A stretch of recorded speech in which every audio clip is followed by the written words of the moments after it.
নমস্কার। আজ শোনাবো সুরশ্রী সঙ্গীত গোষ্ঠীর বিশিষ্ট শিল্পী সাধনা রায়ের কণ্ঠে সুন্দর সুন্দর সঙ্গীত।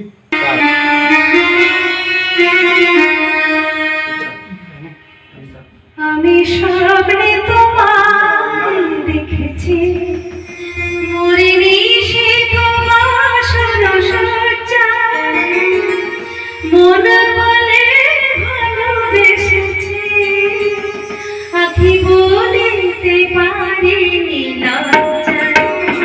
আমি স্বপ্নে তোমায় দেখেছি, মরিনি সে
অসাধারণ অসাধারণ কণ্ঠ আপনার।